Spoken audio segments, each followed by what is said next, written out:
Do the people you lead seem uninspired and unmotivated? Do you wonder why work for your team can just seem like drudgery? Hi, I'm Seth Dobbs, and this is the Principle Driven Leadership Podcast, where I share principles of leadership along with examples of how to apply them to help make you be the best leader you can be. And these principles are based on my years of experience as an executive leader in building organizations and in coaching others to become leaders themselves. And I believe that not only can anyone develop leadership skills, but that everyone can and should develop leadership skills. I think they're essential for helping you achieve your best in whatever way you might be trying to make an impact. And that's because leadership skills help you better influence others to effectively create durable results. And leadership is a journey. The step we're going to take today involves shifting the way we engage with the folks we lead by moving away from just telling people what to do and towards inspiring people to be their best. And a clear vision helps you do just that by giving people the clarity to take real ownership in what they're trying to achieve. So, for this, I'm going to go back to my younger days and talk about my own experience with the negative side of this.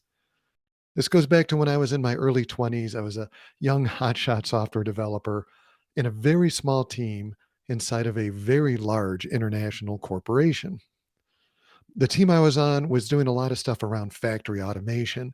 So we were helping to build various applications to support manufacturing lines, lots of different things, including automating chip placement machines and the way they build circuit boards, tracking defects in manufacturing, controlling flow of some of the lines, and even real-time visualization of the flow through various factories, through various lines, so we could look for bottlenecks and maybe find ways to create better efficiencies and stuff like that.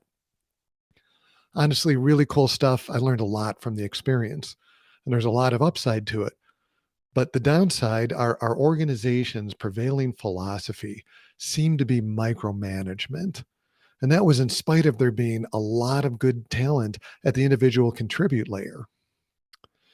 Our manager also made a lot of use of contractors to augment our teams and take on some entire projects themselves sometimes. It was pretty typical then, pretty typical now to do that kind of thing, and all that was good. But the problem was our core team was given very little choice in much of anything. It's sort of what I think of today as kind of classic big corporate 90s management style.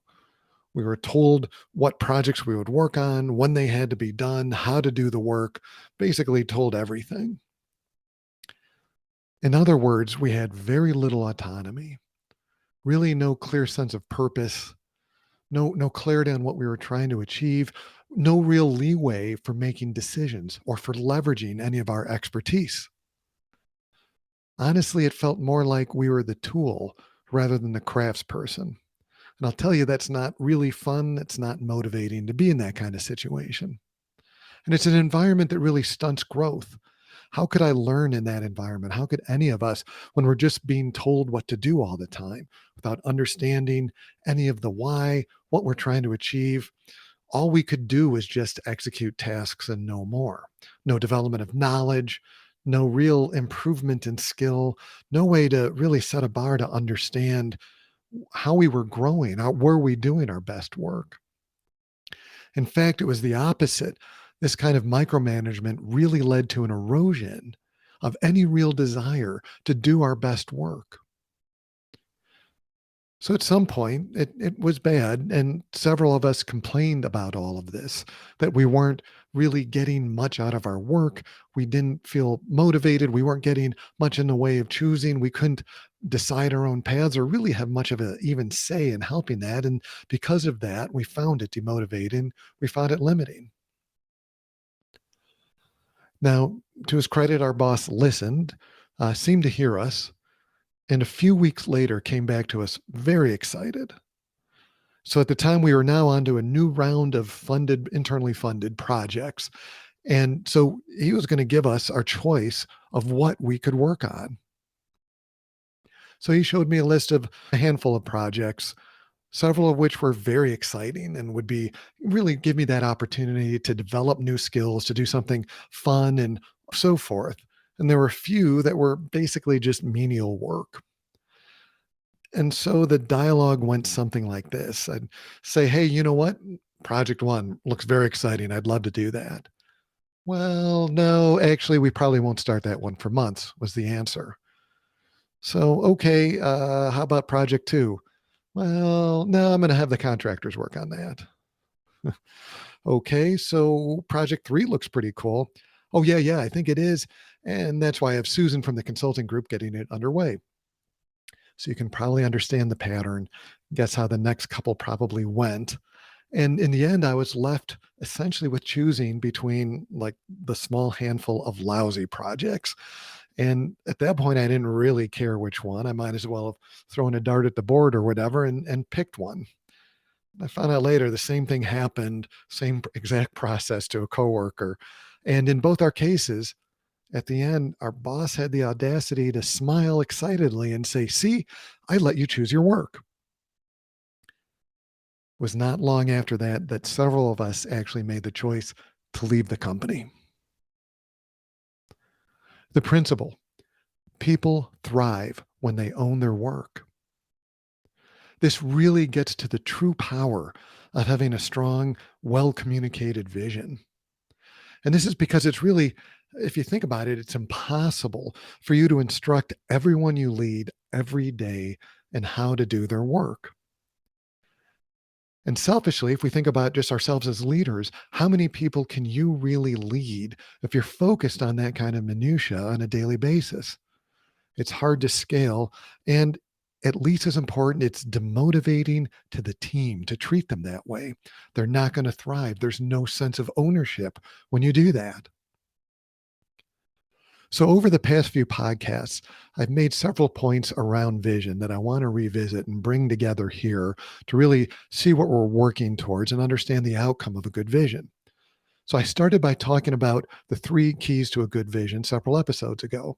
And this is one, having a sense of purpose, two, providing clarity on the outcomes we're trying to achieve, and three, bringing those together to inspire forward motion.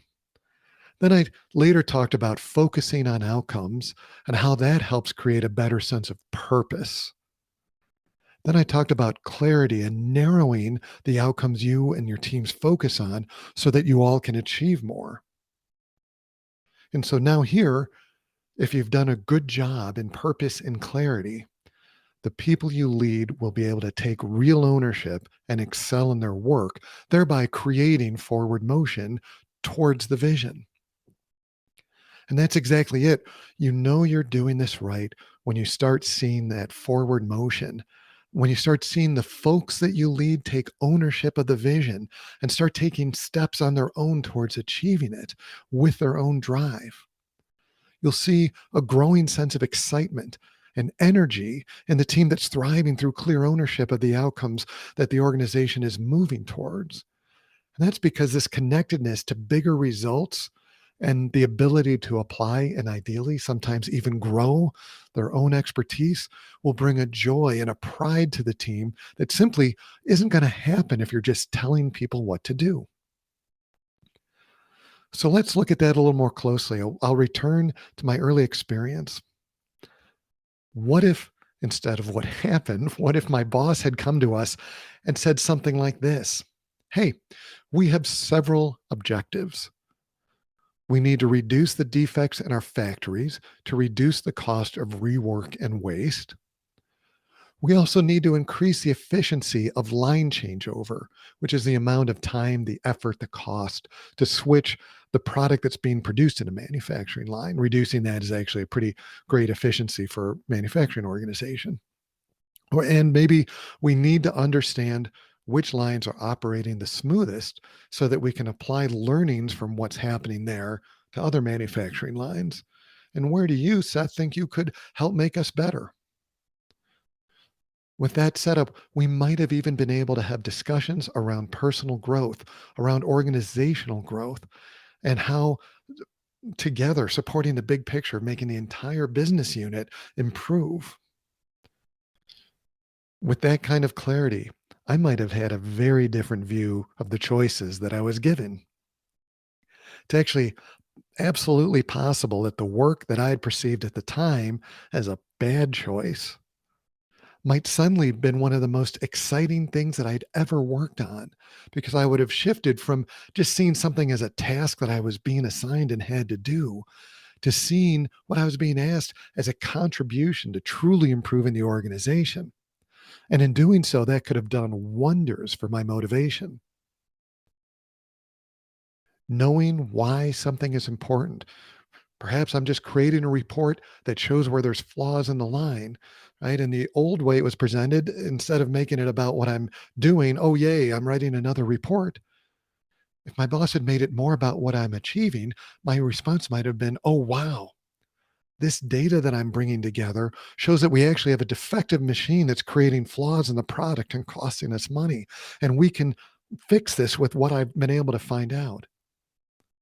How exciting is that? Knowing that I was working towards making a meaningful impact would have driven me to really dig in and look for more possibilities than what I'd just been told to do. This is real motivation. It's real drive. It's creating real forward motion and energy in the organization. And that's the key outcome of having a good vision, motivating your team members to bring out their best, motivating the team to take real ownership. And with that, bringing in an excitement and energy that's not possible when you're just dictating to people what they should do. Now, I understand, I think it's actually somewhat natural to just want to tell people what to do in a leadership position. It's likely your first job experiences when you started out, and perhaps even your current, were more centered around being told what to do and how to do it. But without the sense of purpose, without the clarity on what you are trying to achieve, it's just a list of stuff to do. When you bring a good vision into clarity, when you communicate it clearly, when you live it truly and not just use it as internal marketing, instead of motivating your team to look for a new job, you'll motivate them to look for new ways to reach that vision, create truly powerful impacts. So, how are you talking about the work your team is doing? Are you making the connections between each of their individual jobs and how that contributes to their growth, to the team's growth, and to positive impacts on the entire organization? And if not, how can you, starting today, make those outcomes clear to them in a way that allows them to take ownership and move things forward? Thanks so much for joining me. Please subscribe and share with a friend if you liked it. And join me next time where I'll shift gears and talk about 5 steps to making more effective meetings.